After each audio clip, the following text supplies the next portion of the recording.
방송에서 제공하는 투자 정보는 투자 판단에 대한 조언입니다. 방송에서 제공하는 주식의 가치, 가격 상승 및 가격 하락에 대해서는 방송사에서 보장하지 않습니다.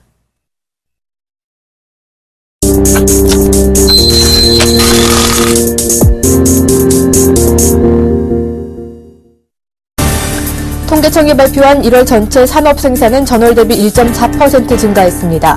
지난달 전체 산업 생산이 1%대 증가세를 보이며 경기 회복세를 이어갔으나 제조업을 포함한 광공업 생산이 설 명절에 따른 조업일수 감소 등의 여파로 미미한 증가세를 보였습니다. 소비는 개별 소비세 인하에 따른 자동차 판매 증가 등의 영향으로 34개월 만에 최대 증가세를 기록했습니다. 최노석 경제부총리 겸 기획재정부 장관은 오늘 발표된 통계청 산업활동 동향에서 1월 전 산업 생산이 전월 대비 1.4% 증가한 것과 관련해 전년 동월 대비로는 설 연휴 효과가 작용했지만 전월비로 보면 경기 회복세가 전 업종으로 확산되고 있다고 말했습니다. 금융감독원은 지난해 말 국내 은행의 지난해 부실채권 비율이 STX 등 대기업 부실로 인해서 부실채권 비율이 1.77%로 전년 말보다 0.44%포인트 상승했다고 밝혔습니다. 지난해 총 부실채권 규모는 25조 5천억 원으로 전년 말에 비해서 7조 원이 늘었습니다. 한국은행이 발표한 2013년 중 거주자의 카드 해외 사용 실적 자료에 따르면 작년 한 해 국내 거주자가 외국에서 사용한 카드 금액은 105억 5천만 달러로 전년보다 11.8% 늘어 연간 기준으로 역대 최고치입니다.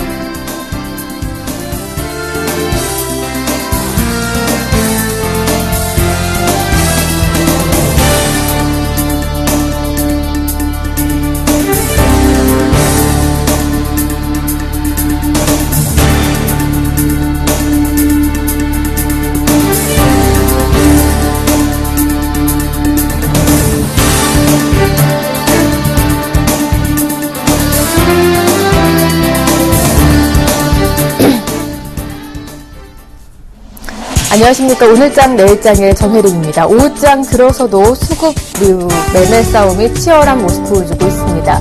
외국인이 6거래일째 국내 시장에 귀환을 주면서 상승 연속 매수 행진을 이어나가고 있지만 기관 역시 1,000억 원이 넘는 매물을 쏟아내면서 팽팽하게 지수를 끌어내리고 있는데요.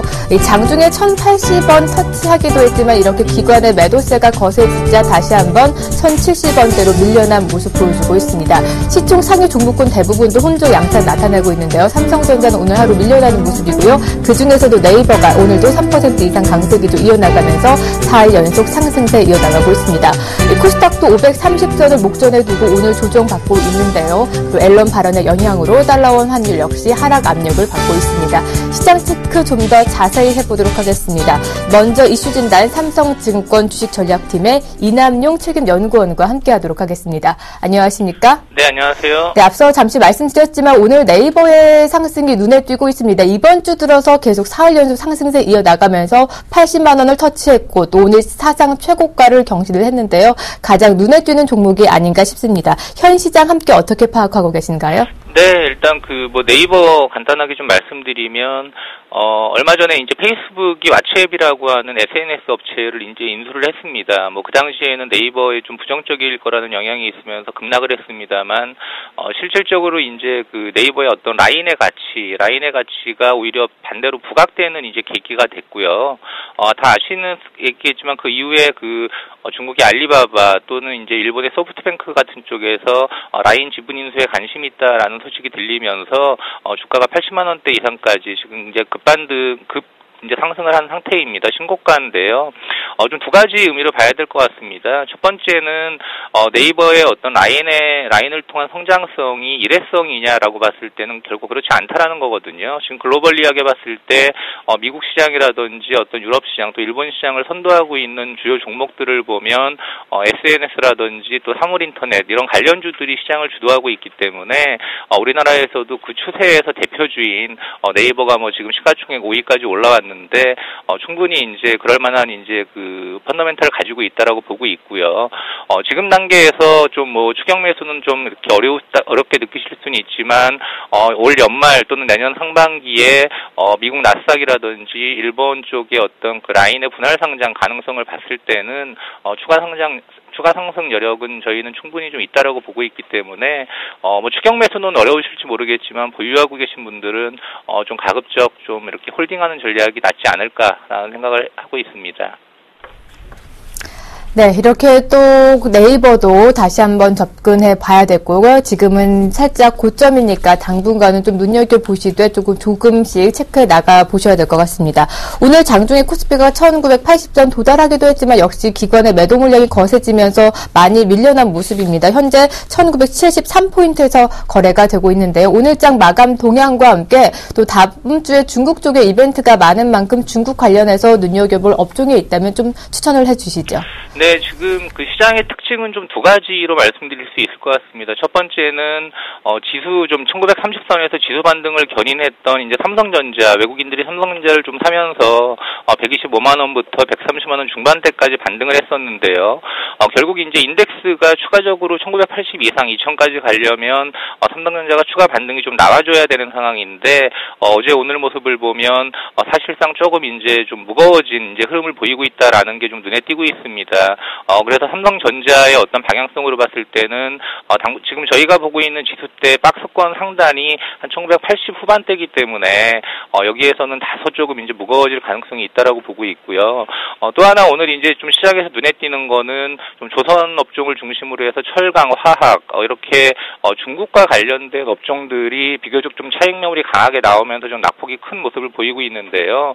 중국 시장 지금 한 1% 정도 하락하고 오전장을 마감했습니다만 지금 위안화 환율이 장중에 한 6.18엔 위안 정도까지 급등했습니다. 이제 그 달러 대비해서요. 그래서 어떻게 보면은 굉장히 견조한 이제 흐름을 보이던 위안화 환율이 최근 달러 대비해서 좀 다소 그 약세 흐름을 보이고 있다라는 게 지금 3월 5일 이제 다음 주 중국의 전인대가 시작이 되는데 어떤 중국의 정책 관련된 이슈와 같이 맞물려서 조금 이제 시장의 교란 요인으로 좀 작용하고 있다라고 보고 있습니다.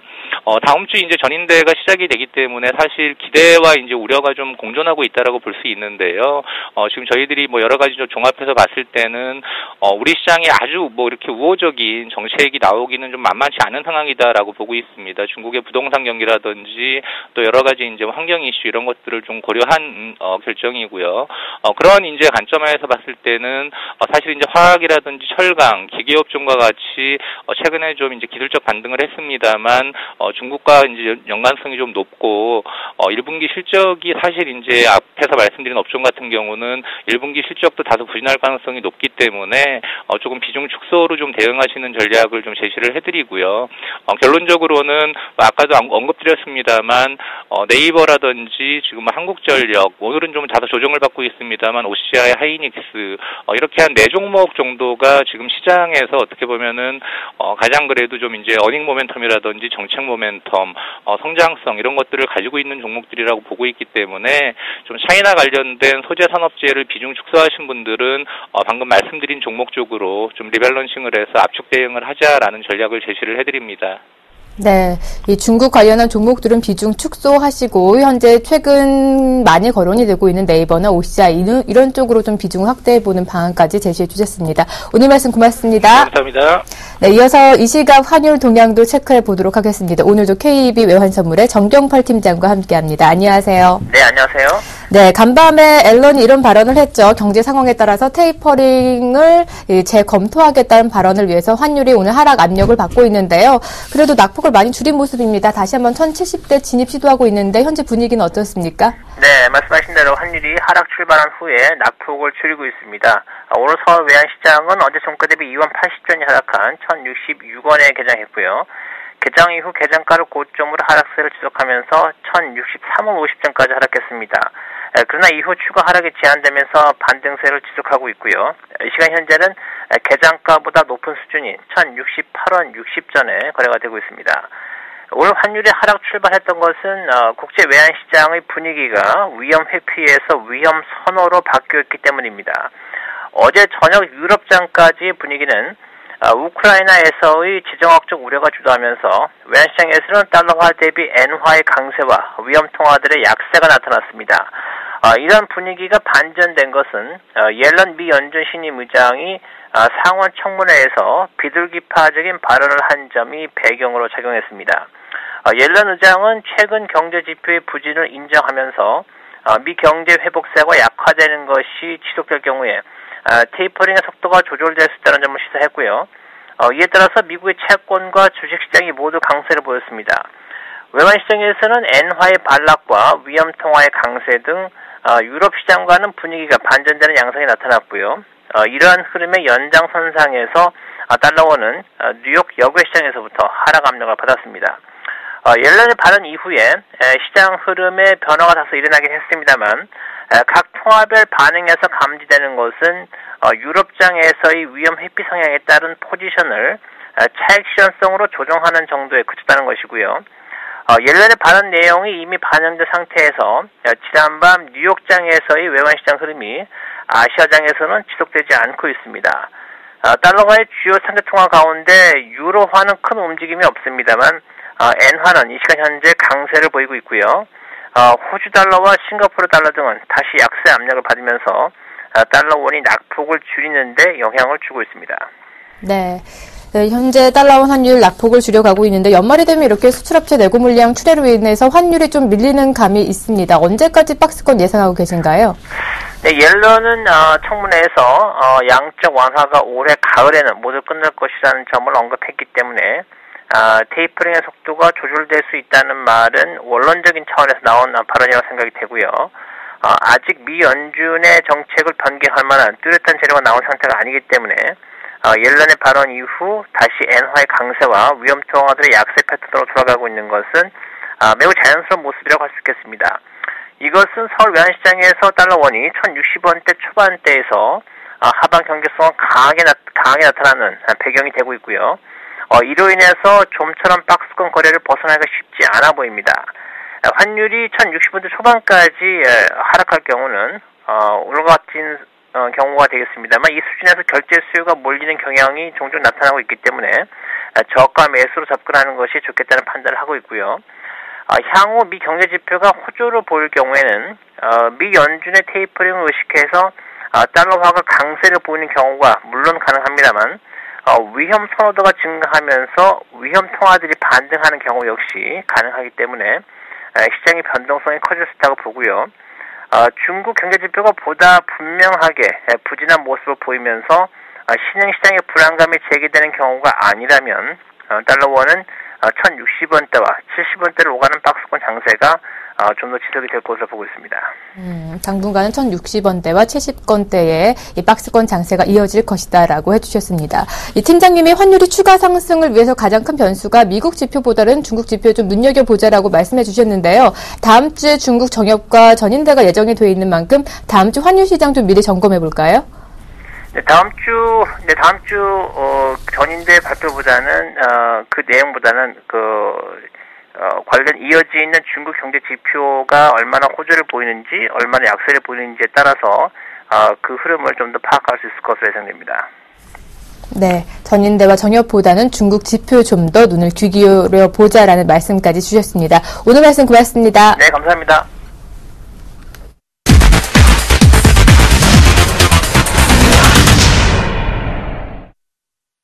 네, 오늘장에서 다양한 이슈들 차근차근 짚어보는 김동섭의 시장 돋보기입니다. 오늘도 김동섭 이사 자리해 주셨습니다. 어서 오세요. 네, 안녕하세요. 네, 간밤에 자넷 옐런의 상원 청문회 발언을 했는데 날씨 탓이 아니라 미국 경제 지표가 계속 부진하게 나오다 보면 테이퍼링을 다시 한번 재검토하겠다라는 이런 발언을 했습니다. 그 가능성이 얼마나 되는지 또 추가적인 요건이 있다면 어느 것들이 제시될 수 있을까요?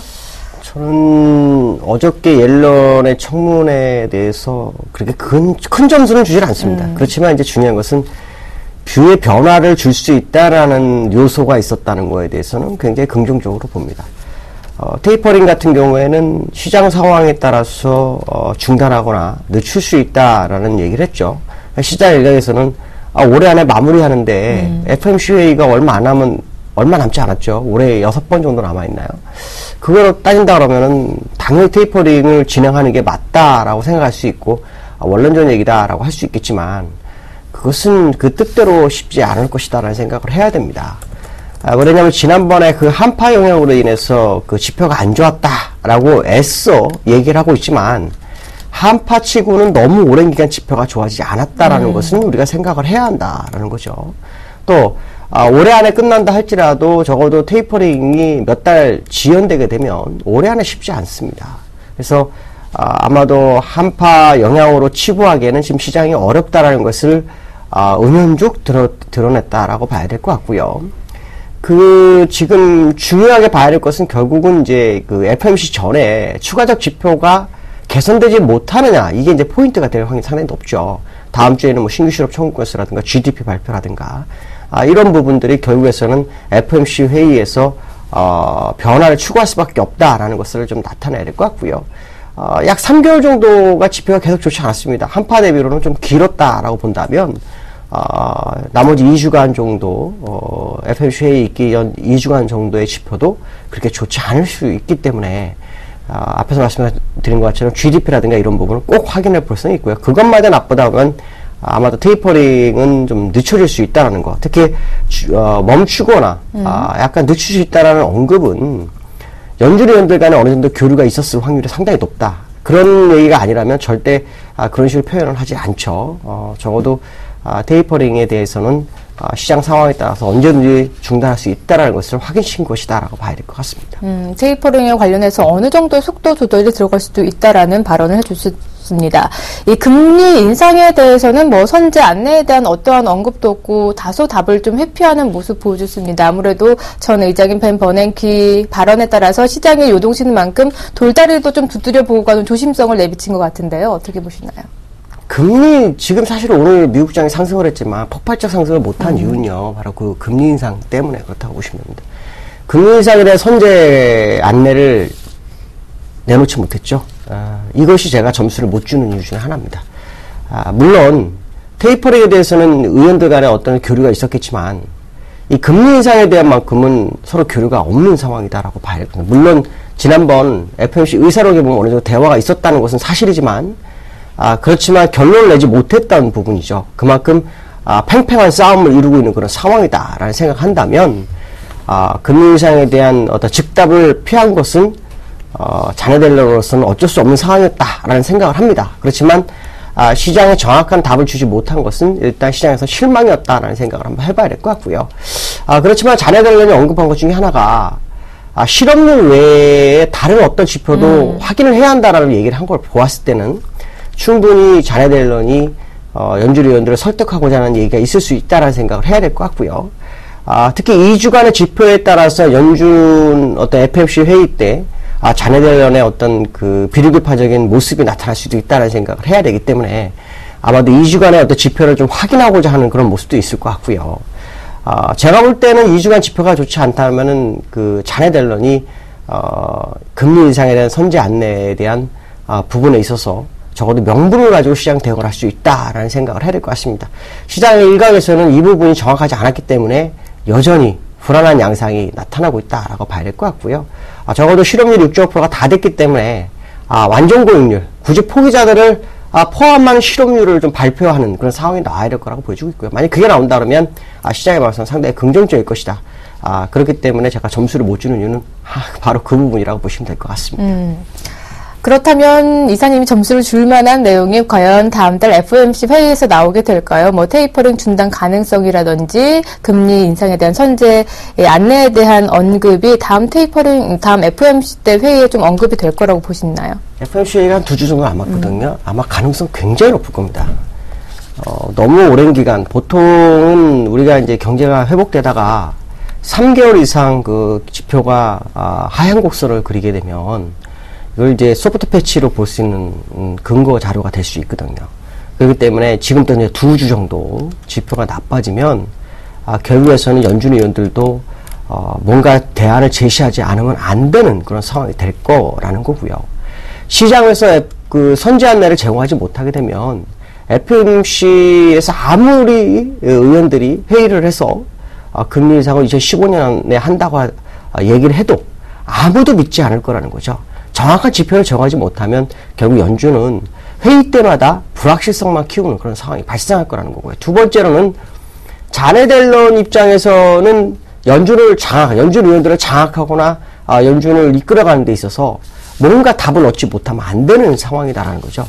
만약에 여기서 어떤 명분이 생겨도 불구하고 아무것도 하지 못하는 상황이 발생하게 되면은 옐런 같은 경우에는 계속해서 끌려다니는 정책회의를 해야 되는 상황이 될 것이고, 특히 이 부분이 해결되지 못할 경우 시장에서는 여론이 상당히 많이 형성될 수 있습니다. 특히 매파들이 의원들이 나가서 자꾸 그 금리 인상에 대해 얘기를 하게 되면 많은 사람들이 그걸 생각하게 되고 그 사람들의 생각들이 모여서 여론이 되고, 여론은 결국 연준을 압박할 수밖에 없다라는 거. 결국 시장과의 약속을 지키지 못해서 신뢰를 잃어버리는 상황이 발생할 수 있다는 것을 아마 자네의 렐런은 잘 알 것이라는 거죠.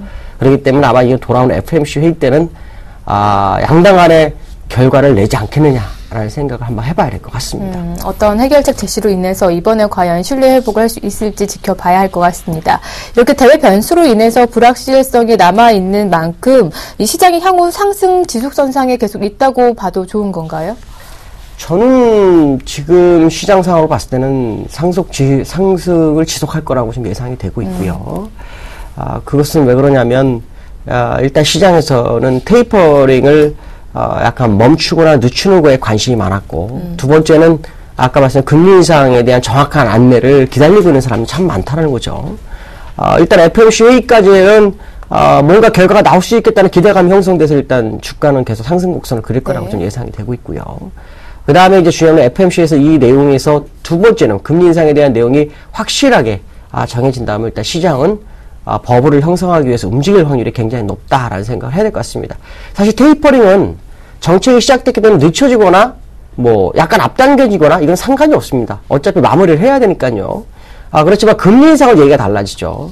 왜냐하면 지표라든가 이런 것들이 벌써 시장 예상치를 오가는 모습이 나오고 있기 때문에 이거마저도 시장에서 불확실성을 준다면 시장 투자가들은 시장을 떠날 수밖에 없습니다. 테이퍼링을 한다 그랬을 때 미국에서 어마어마한 돈이 나갔습니다. 주식시장 펀드에서.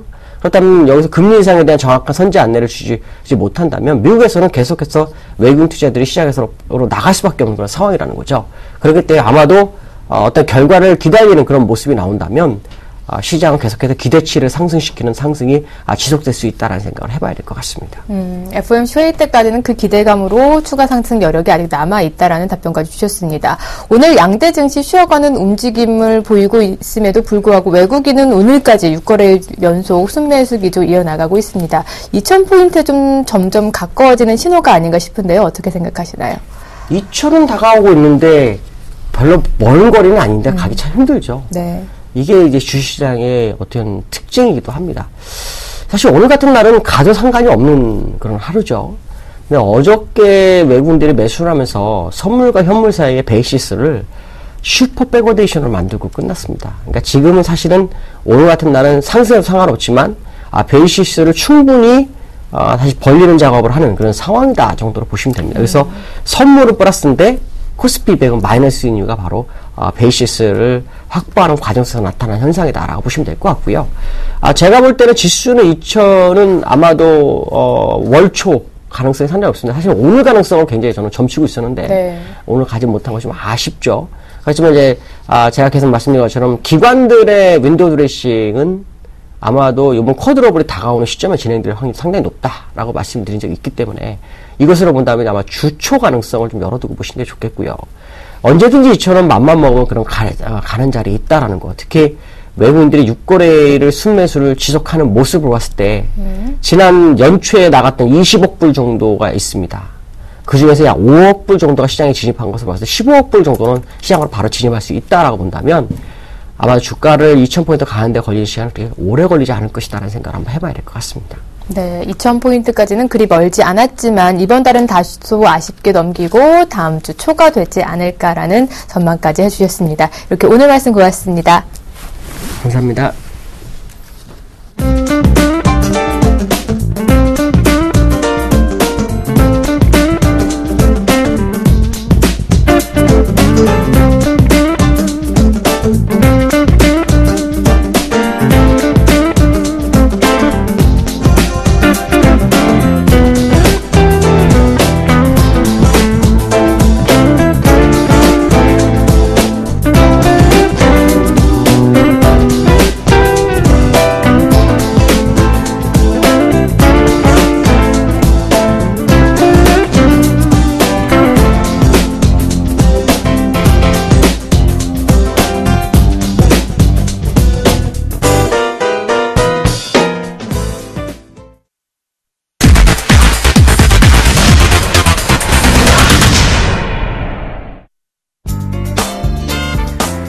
안녕하십니까. 나무는 멘토입니다. 40분 남았습니다. 자, 이번 주 장 마감이자 2월 마지막. 자, 통상 이제 뭐 월말 이야기 나오면 통상 뭐 어떤 이야기들이 많이 나오냐면 윈도우 드레싱 효과. 아니에요. 절대 아닙니다.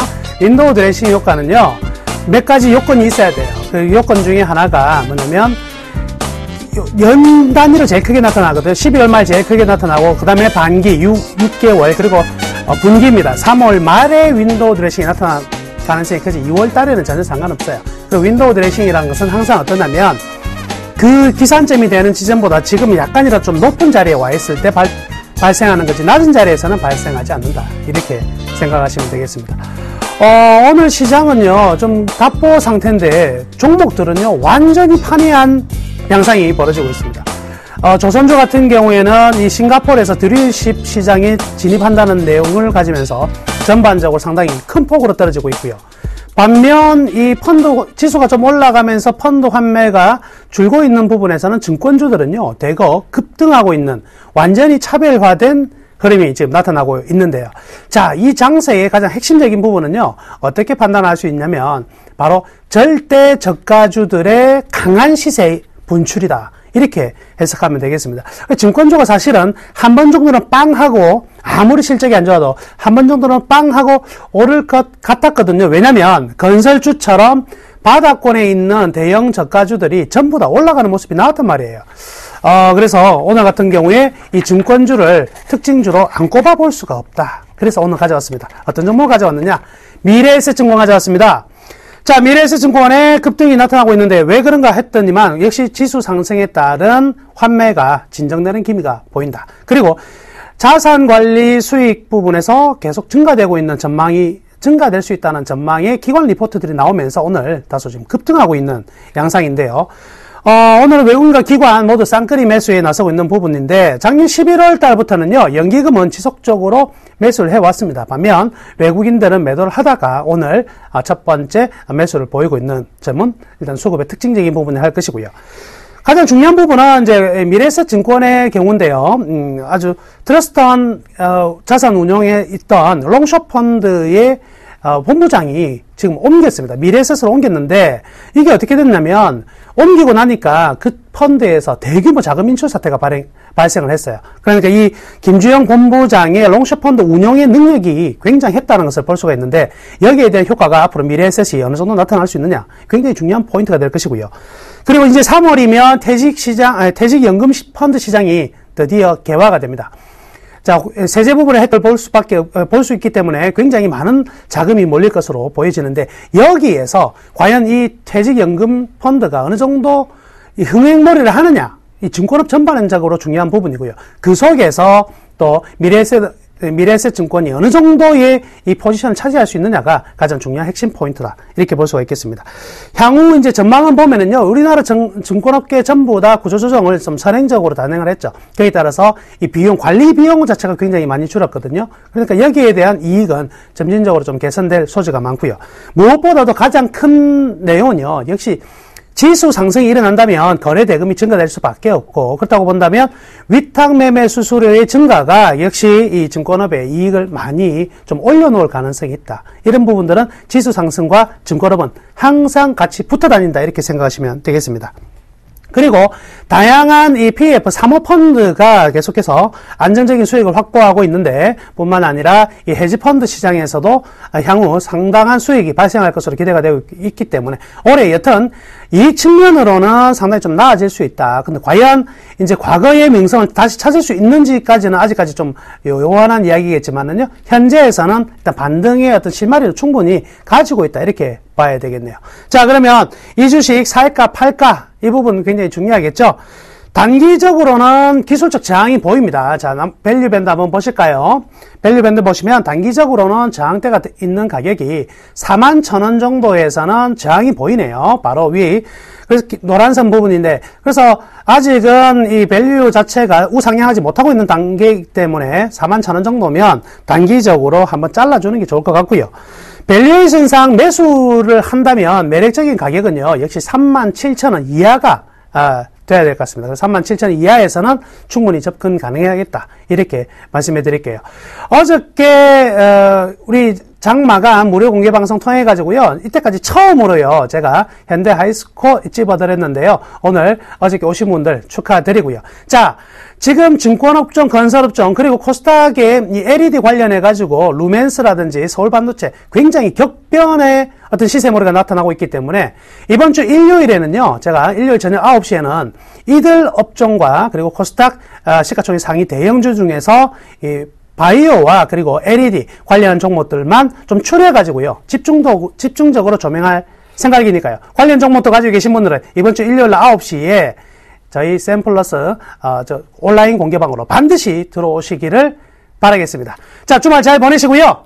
일요일 날 밤에 늦게 다시 뵙겠습니다. 감사합니다.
외국인이 현 선물시장에서 모두 사주고 있지만 코스피는 오늘 하루 쉬어가고요. 선물시장은 상방으로 열리고 있습니다. 오후장 대응 전략까지 꼼꼼하게 세워보죠. 선물왕주쌤 김도영 멘토와 함께합니다. 안녕하세요. 네, 안녕하십니까. 네, 오늘 외국인이 갈팡질팡하는 모습입니다. 하지만 오후장 들어서 현재 다시 매수 확대해주고 있는데요. 기관도 역시 매수 규모를 확대해주고 있습니다. 시장은 상방으로 열려 있는데 오후장 대응 전략도 짜보죠. 황금 라인까지 다시 한번 잡아주시죠. 일단 전체적으로 시장 여기서 추가 반등의 급반등과 급락은 없다라고 결론을 좀 드리겠고요. 조금 더 유리한 방향은 하락 추세 쪽으로 전환될 수 있다. 다시 눌림이 들어올 수 있다 정도만 열어두시기 바라겠습니다. 전체적으로 시장은 방향성을 잃었습니다. 방향성을 잃으면서 상승과 하락을 반복하면서 추세를 만들어내지 못하고 비추세 구간으로 좀 들어와 있는데요. 이는 아무래도 시장이 2월달 마지막 거래일수 속에서 이 월말 효과가 이번 달은 전혀 나오지 않았다라고 보실 수가 있겠고요. 또한 시장의 종목군들의 흐름을 보면 중소형주뿐만이 아니라 대형주 자체에서도 업종별로 현재 포트폴리오 변경 추이, 즉 수급이 A라는 펀드에서 A라는 종목을 사고 있었으면 이것을 이제 빠져나가서 B라는 종목으로 교체하는 그 타이밍의 시기가 도래되었다라고 보실 수가 있겠고요. 또한 다행인 것은 주 초반부에서 주 후반부로 넘어오면서 종목의 힘과 지수의 힘이 동반해서 움직이고 있다라는 것이 조금 웹도덕 현상 가능성을 종속시키는 부분의 모습들을 지금 보여주고 있는데요. 아무래도 이번 주까지의 흐름보다는 다음 주가 되게 중요할 것 같습니다. 이 3월 동시 만기를 앞두고 있는 상태에서 지금 아주 단순하게 수급의 누적 포지션에 보이는 그대로 시장 종합 갖고 해석을 하게 되면 위험한 구간들에 숨어있는 누적 수급들이 다 공존하고 있기 때문이다라고 말씀을 좀 드리는데요. 현재 기준에서 외국인들이 바로 매수로 전환 스위칭을 다시 한번 가져오면서 기관의 나홀로 매수 유지됐던 부분이 외국인과 함께 동반 매수세가 들어와 있습니다. 하지만 이 기관계 쪽에서 투신 쪽과 외국인들의 매수세는 긍정적으로 화답할 수 있겠지만 이것이 반대쪽으로 나올 때도 우리가 부정적으로 해석을 할 수 있는 부분이겠죠. 하지만 금융투자 창구 쪽에서의 핸들링 자체가 최근에 단기 트레이딩으로 가장 잘하고 있는 것. 2월달 옵션 만기 이후에 지금까지 투신들은 한 번도 핸들링 자체를 하지 못했다라는 관점으로 보실 수가 있겠고요. 시장에서는 개인과 금융투자 창구 쪽의 매도 포지션들이 계속해서 지금 시장을 누르고 있는 관점으로 보실 수가 있겠는데요. 최종적으로 이 옵션 시장 쪽의 흐름을 보면 옵션 쪽은 상당히 관망세로 들어와 있습니다. 콜옵션, 풋옵션 쪽이 조금 더 거래가 활성화되어 있는 부분인데요. 이는 풋옵션 자체의 프리미엄이 낮아질 대로 조금 낮아지면서 현재 콜옵션의 진입 가격과 풋옵션의 진입 가격의 부담 리스크 가격이 프리미엄이 많이 붙어있지 않기 때문에 풋옵션도 분명히 매력이 좀 있습니다. 또한 우리나라 북한발 리스크 부분에 대해 핑계김을 가져오면서 갈팡질팡하고 있는 시점에서 오전장 황금 라인을 올라타면서부터는 매수로 들어왔고 이탈 나오면서는 매도 쪽으로 들어오는 도깨비 장세 계속 연출되고 있는데요. 프로그램 쪽에서는 제가 베이시스 추이가 목요일날 어제부터 좀 바뀔 수 있다라고 관점 말씀드렸는데 이 평균값을 빠르게 잡아내야 됩니다. 잡아내기에는 분명히 누군가가 필요하겠죠. 그 관점에서 차익과 비차익 쪽에 현재는 비차익 쪽에서 동반해서 매수가 좀 들어오고 있는데 이건 역시도 업종의 트로이카 쪽으로 집중되는 것이 아니라 한 업종의 탑픽 종목 쪽으로 한쪽으로 쏠림 추세가 기관의 편식주의가 좀 들어오고 있다라고 보실 수가 있겠고요. 하지만 그 부분에 어제 현대차 하나만 가지고 현대기아차를 가지고 시장을 다시 한번 오후장에 반등을 치는 것처럼 현재는 시장의 거래량과 거래량이 많이 한산한 가운데서 한쪽으로 쏠리게 되면 그것이 긍정일 경우에 화답되는 긍정으로 계속 보이고 있습니다. 자, 오늘장 대응전략장 마지막까지 체크를 해봐야 될 사항은 바로 외국인들의 매도 강도입니다. 현재 매도 쪽으로 추세가 계속됐다가 3거래를 연속했었거든요. 하지만 오후장 시간이 지나가면서부터는 계속해서 매수 쪽으로 전환되면서 끝까지 갔었지만 오늘 금요일장에서의 특징이라고 한다면 외국인들의 이 매수 속도가 강화되지는커녕 매도 포지션을 좀 줄이는 정도 폭 정도만 나오지 여기서 폭발적으로 지금 1000억대, 2000억대까지 오후장에서는 지금 들어오지 못하고 있는 모습이겠죠. 그 관점이라고 한다면 외국인들의 매도 강도가 확대가 된다면 이제는 단기 저항대를 258대 초반부로 맞고 떨어질 수 있다는 거 열어두시면 좋을 것 같겠고요. 자, 오전장 황금 라인 부분에서 방송을 진행하고 있을 때 정확하게 257.85 기준이었습니다. 올라타느냐 아니면 저항대가 걸리느냐 거기서 확정치를 보고 대응해라 라고 말씀을 좀 드렸는데요. 외국인 수급이 매도 포지션에서 축소가 나오면서 위쪽으로 상방을 틀어줬고 올라탔습니다. 그리고 이탈 훼손이 없었기 때문에 위쪽으로 뽑았고요.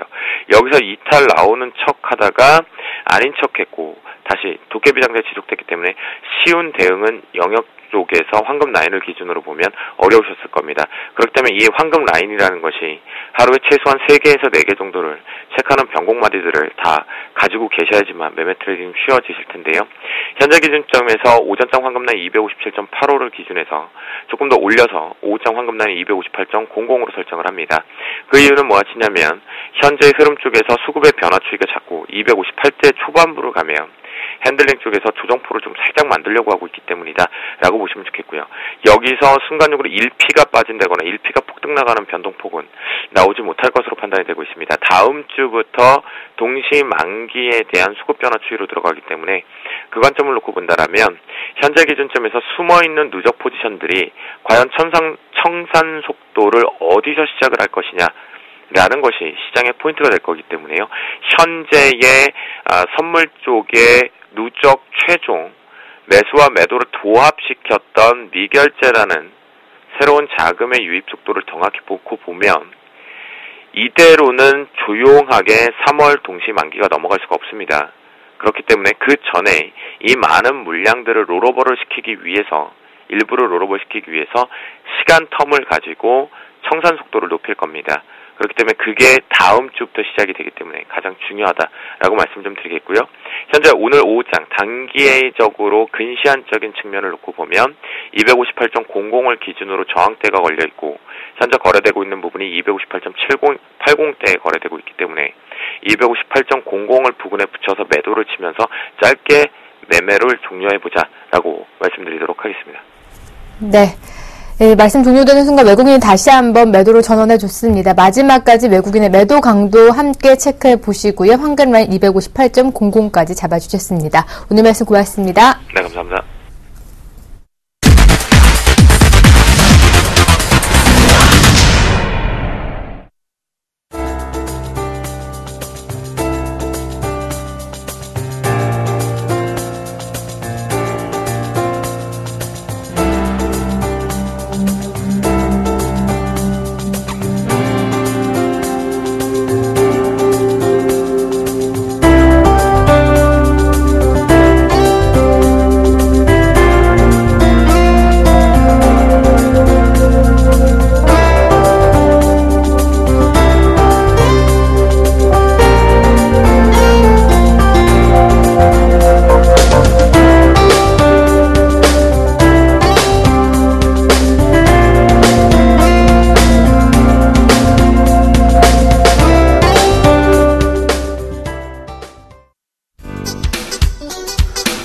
안녕하십니까, 김현준 멘토입니다. 네, 시장이 정말 오락가락 정신이 없죠? 좀 봉합권의 움직임이네요.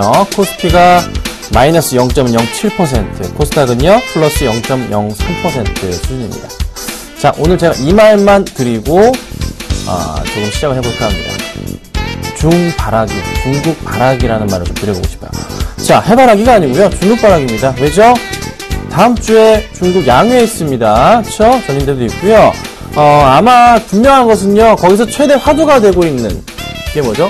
각 지방에서 관료들이 올라오잖아요. 그런데 그 관료 중에 90% 이상이 뭘 얘기했냐? 대기오염 문제 심각하다 얘기합니다. 그래서 중국에서 뭐? 태양광 2차전지 얘기 나온다고요. 중국에서도요, 2차전지 자동차에 대해서 지원이 굉장히 빵빵해질 가능성이 높고, 또 하나 태양광 패널 사용량 증가 부분 역시나 이슈가 되겠죠. 그래서 아무래도 관련주들 잘 보셔야 되지 않을까 싶고요. 또 하나 이슈, 성장률이 지금 몇 프로죠? 7%대인데 몇 프로까지? 8%까지 올리려고 할 겁니다. 자, 그러면 당연히 내수 부양을 해야 돼요. 자, 그럼 당연히 어떤 종목? 이 종목만 좀 들어오네요. 저희가 지금 가지고 있는 종목입니다. 여러분 뭐죠? 두산인프라코어 들고 있죠. 오늘장에서도 잘 움직여줍니다. 잘 두고 계세요. 수익 중에 있는데요. 꾸준하게 조금 더 갈 수 있는 그런 수급까지 보이고 있다는 거 잘 인식하시고 가시면 될 것 같습니다. 자, 지금부터 제가 종목 상담을 같이 해드릴 겁니다. 013-3366번에 011-0번 문자 주시면 종목 상담 해드릴 거고요. 이 시간 끝나고 나서 바로 한 3시 5분 할게요. 3시 5분부터 제가 공개 방송을 할 겁니다. 올라가자마자 제가 바로 켤 거예요. 3시 5분부터 해서 공개 방송을 4시까지 진행할 거니까 잘 참고하시고 대응해 주시고요. 뭐 수급주 추천드린 거랑 최근에 뭐 차트미주 추천드렸던 거, 삼천리 자전거 오늘 5% 급등하고 있고, SM도 빠졌다가 다시 1% 이상 올라가고 있고, 엔서부터 3% 빠지는데 어떻게 해야 될까? 요런 거 하나하나 살펴봐 드리도록 하겠습니다. 아셨죠? 네, 좀 이따가 많은 방문 부탁드릴게요. 자, 먼저 종목 상담이 하나 와 있는데요. 그것 좀 먼저 봐드릴게요. 루멘스입니다. 자, 루멘스 저희가 잘못 꺼내온 종목 아시죠? 네, 그리고 제가 항상 얘기하는 거 조정시 매수해라 말씀을 드립니다. 자, 서울반도체도요. 어제 최근에 좀 밀렸다가 오늘 플러스 0.8% 상황을 보여줍니다. 자, 루멘스도 오늘 몇 퍼센트 오르고 있죠? 네, 1% 가까이 상승을 해주고 있는 모습이 포착이 되고 있습니다. 어떻게 해야 될까? 고민이 정말 많은 시기입니다. 제가 서울반도체 10만원 간다 그랬고, 루멘스도 많이 갈 거다 얘기를 드리고 있잖아요. 자, 볼게요.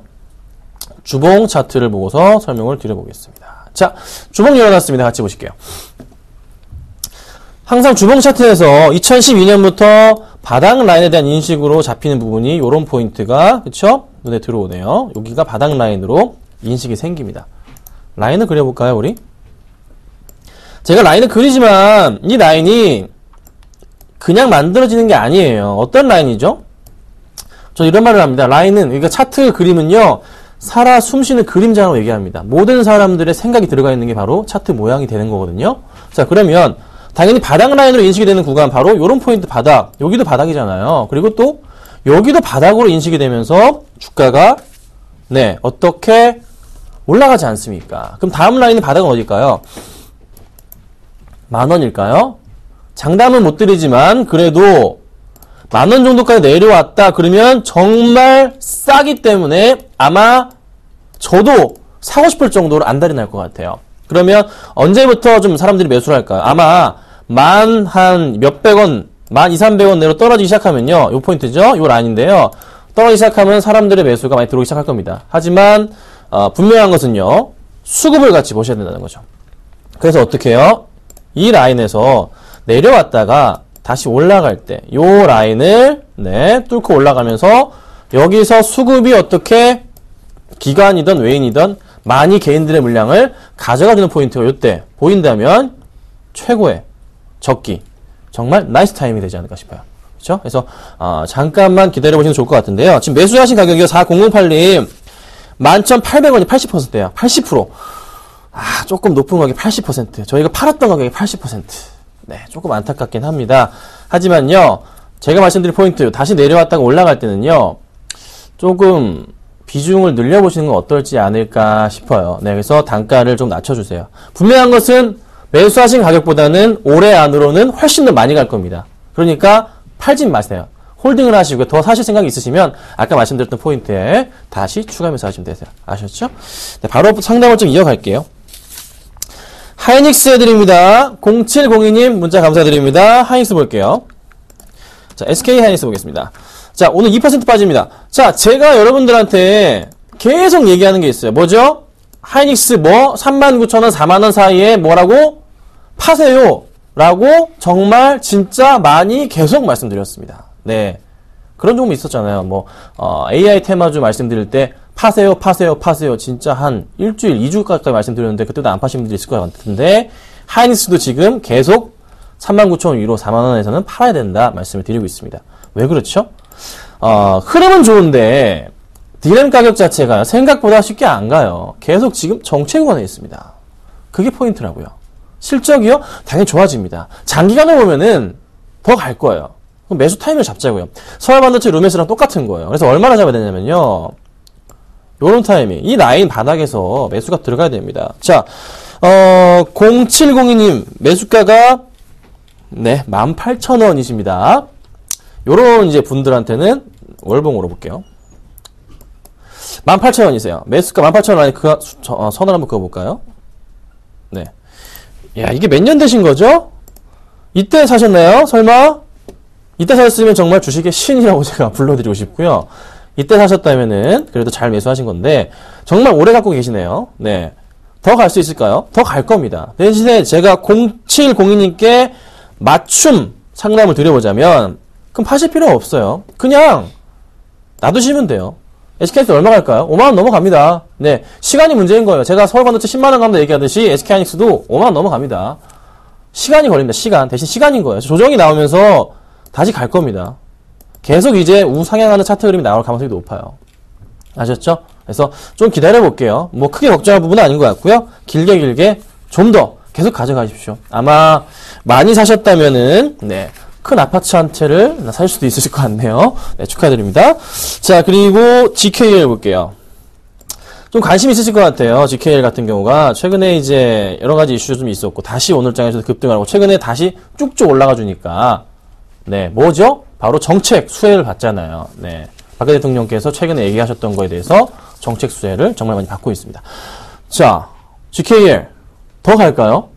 이 종목도 더 가는 종목입니다. 더 가는 종목이에요. 자, 33,000원 매수하셨어요. 오늘 웬일로 이렇게 싸게 잡으신 분들이 많죠? 네. 9823님, GKL 33,000원입니다. 볼게요. 배가 아프네요. 네, 보겠습니다. 자, 요 포인트, 아니면 요 포인트신 것 같은데, 어쨌든, 잘 버티셨고요. 잘 수익이 나오고 계신 상태입니다. 더 갈까요? 더 갈 수 있습니다. 대신에, 크게 볼게요. 차트를 크게 보자고요. 자, 보세요. 이게 2011년부터 차트 흐름, 이렇게 가고 있어요. 여기도 지금 라인 보이시죠? 쫙. 대충. 요 정도 포인트 잡히나요? 조금 더 자세하게 제가 다시 그려볼게요. 자, 요때부터 잡을까요? 자, 여기가 그래도 바닥 인식으로 돼서, 있죠? 바닥 인식으로 반등을 줬던 그런 포인트들이 2012년부터 이렇게 잡혀 있습니다. 자, 지금 시점에서는 어찌 보면은, 네. 고점 영향으로 인해서, 고점 영향이죠? 약간 조금은 어찌 보면 팔아야 되는 그런 차트 흐름으로 보여요. 팔아야 될 것 같아요. 그렇죠? 그래서 1차적으로 일부 매도 하셨다 했는데 잘 하셨고요. 나머지 물량은 어떻게 움직일 것 같냐면 제 예상은요. 제 예상입니다. 이렇게 밀렸다가 다시 올라갈 것 같아요. 그래서 한 38,000원 정도가 내려왔다 다시 갈 것 같은데 지금은 파셔도 나쁘진 않은 구간이에요. 충분히 수익 실현하도 괜찮을 것 같습니다. 조정이 나올 것 같아요. 그래서 지금 당장 말고요. 갑자기 기관이나 외인이나 매도세가 강화가 되면 그때는 빠르게 정리하시고 다른 종목으로 갈아타시는 것도 나쁘지 않겠습니다. 수익 축하드립니다. 자, 여기까지 잠깐만 제가 상담 멈추고요. 수급 100점주 좀 볼게요. 그리고 AS 해드리겠습니다. 자, 수급 100점주 오늘은 제가 종목만 말씀드릴게요. 소개는 안 드리겠습니다. 네이버, 두산인프라코 들고 있죠. SK텔레콤, 현대증권 요즘 어떻게 현대증권 오늘 급등합니다. 제가 이거 이번 주 초에 갖고 나왔어요. 여러분 아시죠? 네, 오전에 갖고 나왔습니다. 원익 IPS 다 잘 가고 있습니다. 따로 말씀 안 드리겠습니다. 정말 수급 좋은 종목들이니까요. 잘 지켜보시고 이 중에서 가장 매력적인 것은 저희 방송에서 제가 여러분들 가지고 계신 두산 인프라코가 아닌가라고 생각이 됩니다. 네, 오늘 제가 좀 AS를 할게요. 오늘 제가 금요일은요, 제가 AS를 많이 하잖아요. 그래서 같이 조금 들고 계신 것들 같이 좀 보고 넘어갈게요. 좀 살펴볼게요. 지금 들고 있는 거. 자, 로만선 제가 계속 갖고 있어요. 네, 더 갑니다. 더 갈 거예요. 홀딩합니다. 그리고 한가스공사, 두산인프라코어, SK이노베이션이 조금 저를 괴롭히고 있네요. 자, 그 다음부터 들고 있는 게 삼성물산을 네, 마지막으로 추천드렸고 들고 가고 있습니다. 이게 1시쯤 기준으로 수익률 책정이기 때문에 약간 틀릴 수 있다는 것은 여러분들 네, 양해 말씀 제가 드려볼게요. 자, 먼저 로만선부터 보겠습니다. 이거 참 오래 들고 갑니다. 거의 2달째 들고 가고 있어요. 2달째 제가 들고 가고 있습니다. 조금 제가 심한가요? 행동하는 게 2달째? 좋은 거니까, 여러분. 좋은 종목이니까 들고 갑니다. 팔 필요가 없어서 들고 갑니다. 네, 더 갈 거니까. 더 갈 거라 들고 가는 거예요. 자, 이 종목 언제 추천드렸냐면요. 차트 같이 보실까요? 이날입니다. 요 날이에요. 12월 초쯤에 8,300원 추천드렸고요. 밀렸다가 올랐다가 밀렸다가 쫙 올랐다 다시 밀렸습니다. 근데 제가 상당히 많이 왔어요.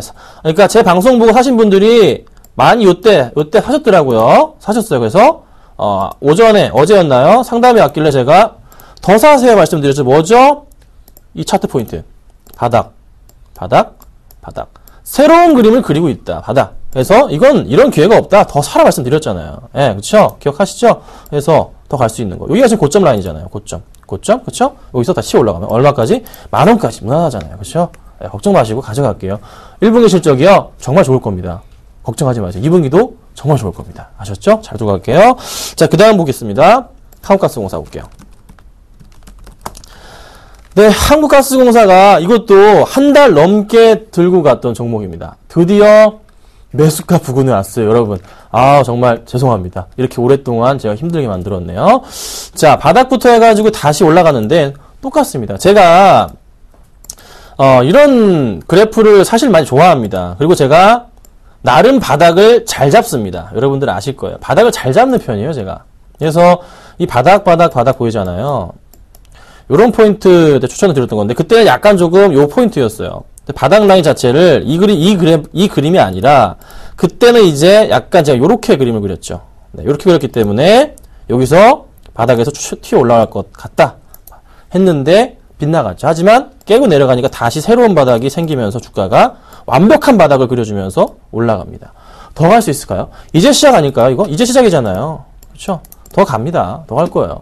걱정하지 마세요. 이것도 역시나 제가 조금 로만손처럼 오래 들고 갈지언정 가지고 가겠습니다. 왜? 수익을 확실하게 내기 위해서. 아셨죠? 가져갑니다. 자, 그 다음 종목 볼게요. 인프라코어입니다. 자, 오늘 1.9% 현재 기준으로 올라가고 있습니다. 자, 그리고 오늘 고가 기준으로는 3.4%까지 급등을 했었습니다. 자, 두산인프라코어 모멘텀이 뭡니까? 지금 최근에 상승하는 이슈가 뭐죠? 4분기 때 왜 실적이 좋았죠? 여러분, 미국 자회사 뭐 있죠? 밥캣. 네, 작은 기계 만드는 회사죠. 거기에 어떤 게 들어갑니까? 예전에는요, 엔진을 일본산 소형 엔진을 이렇게 탑재를 시켰어요. 이렇게 쭉 넣었는데, 이게 일본산은 어떻게? 네, 기분 나쁘니까 버려버리고, 두산인프라코어에서 탑재를 시킵니다. 개발해가지고요. 그래서 매출이 쫙 올라가는 겁니다. 자, 그리고 또 하나, 삼중전해 가죠. 전인대에서 뭐가 나올까요? 지금 경제 성장률 아까 말씀드렸죠. 7%에서 8% 끌어올리려고 하는데, 내수 활성화, 그럼 뭐, 굴삭기? 굴려야죠. 인프라 만들어야 돼요. 주가 갈 수밖에 없어요. 네. 다음 주에 굉장히 좋은 흐름이 나올 수도 있는 포인트. 수급 역시나 퍼펙트합니다. 오늘 정말 수급 좋아요. 네, 잘 두고 계시고요. 걱정하지 마시고 지금도 매수해도 나쁘진 않는 것 같아요. 그래서 추가 매수 가능하다는 의견 좀 제가 드려볼게요. 자, 그 다음 저는 좀 속색입니다.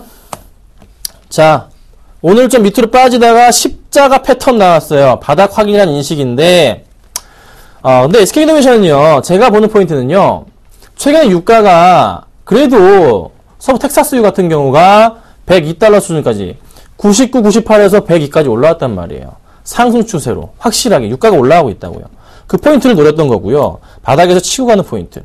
약간의 조정이 나오긴 하지만 어찌됐든 간에 유가는 올라갈 수밖에 없는 그런 그림이 최근에 나타나주고 있습니다. 경제 시장 상황에서도요. 그러니까 SK이노베이션이 오늘 잠깐 조정이 올지언정 다시 상승 쪽으로 갈 가능성이 높아 보이는데 만약에 또 제가 마음에 안 들면 이거 깔끔하게 정리할 수 있다는 거 일단 참고하시고요. 이건 약간 지켜보세요. 추가 매수 의견을 좀 드리기에는 약간 무리가 있는 것 같으니까 좀 홀딩하고 가져갈게요. 마지막으로 이 종목 보겠습니다. 삼성물산입니다. 어제 추천드렸어요. 매수가 밴드 안에 지금 있습니다. 그래서 제가 오늘 매수가를 현재가 63,400원으로 잡고 계산을 들어가고 있는 종목입니다. 그래서 수익률은 아까 보셨듯이 0%의 수익이 나오고 있습니다. 더 갈 수 있을까요? 더 갈 수 있을 거라는 것에 좀 베팅을 했습니다.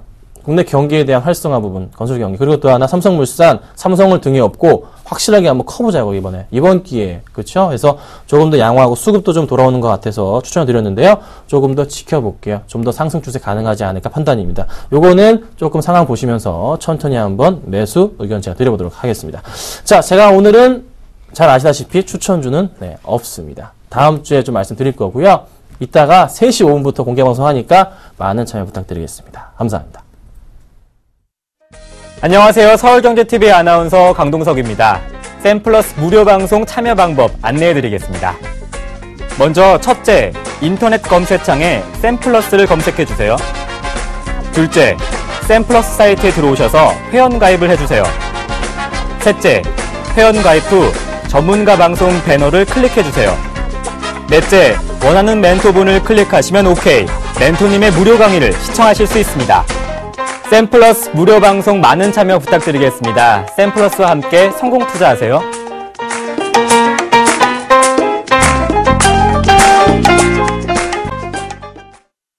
네, 코스피 지수 5분 전까지만 해도 다시 한번 1986포인트까지 올라서긴 했지만 다시 한번 꺾이는 모습 보여주고 있습니다. 막판 뒷심을 좀 마무리 발휘해주면서 2월 마지막 거래일 웃으면서 마감 지었으면 좋겠습니다.